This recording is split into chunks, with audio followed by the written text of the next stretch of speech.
Hi guys and welcome ulit sa ating channel. Medyo matagal lang last upload natin dahil na-busy sa work. Tara, samahan nyo ako, unbox natin itong Hunter Fan Zoro 1/4 scale. Let's go!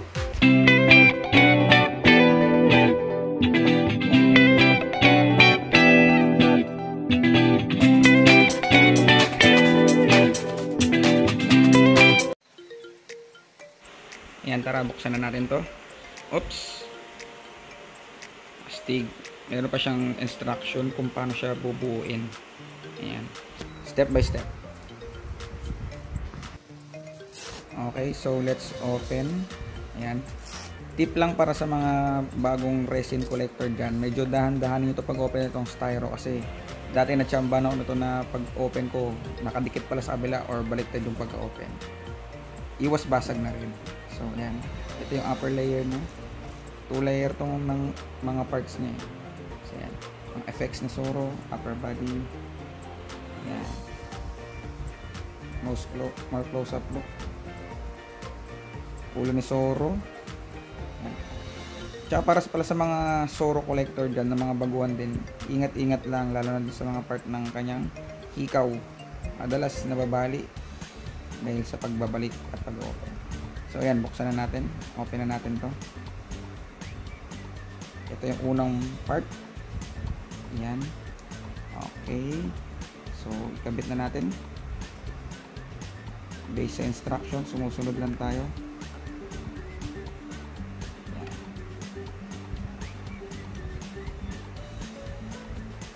Nararamdaman nyo man pagkabit may magnet. Para sa mga first time collectors ng resin. Ayan. So next part, ayan. Kabit lang. Okay, so, dito naman siya. Ayan. Tapos ito namang mahaba. Ayan, dito. Malalaki itong parts na to guys ha. Laki. Ayan. Then, so ito medyo nag-skip siya. Wala itong part na to, pero ito na siguro yun kasi siya nila natitirang cloud effects. Ayan. So next is ayan. Ayan yung lower body. Lower body na tayo agad. Okay. Ito kanyang lower body. Kalakihan din to. Pasok lang dyan. Alright.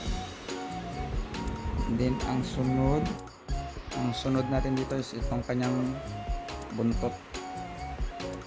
Hindi ko lang ba't sa puwet nakadikit to. Ano to? Part ng damit ni Zoro. Yan, yung sa kanyang braso. Tinali kasi niya. Tingnan natin mamaya.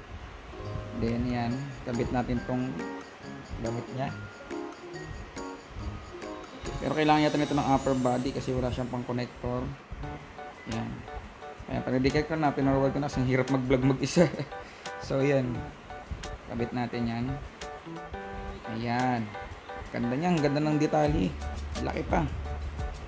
Tapos ito naman ang kanyang effect. Sa kanyang espada, yung paikot. Pasok natin. Tandaan lang, baka mabali. Hirap na. So yan. Ay nakapatong siya dito sa damit, parang support. Yan. Tapos dito siya sa damit. Yan. Then next natin is ito kanyang espada. Ganda, laki, mahaba rin siya. Siguro baka nasa 10 inches to. Makahiwa tayo ito, may haki to . So yan, pasok natin sa kanyang kamay.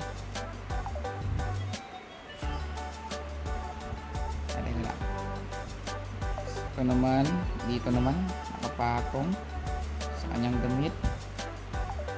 Damit din niya, part din niya ng damit niya. So yan. Angas. Huwag na kayo natin lagyan ng ulo to. So ito ang kanyang mga alternate heads. Ito yung nakabanda na siya. At ito naman yung yan. Ito yung normal na mukha ni Zoro. Ganda. Ganda ng detalye guys. Pati yung kanyang buhok. Astig.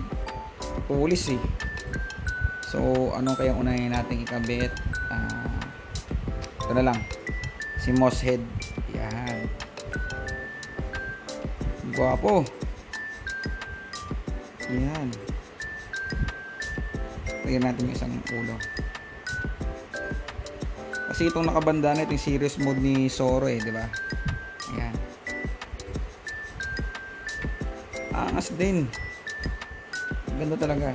Ito yung kanyang palang body stand, ay head stand para sa mga alternate heads na hindi nyo ginagamit. Ayan. Sample yan. So ito naman, hindi mawawala syempre ang authenticity plate. Ayan. Tara, more detailed look na tayo para sa figure na to. Let's go!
At ayun, tapos na naman tayo mag-unbox.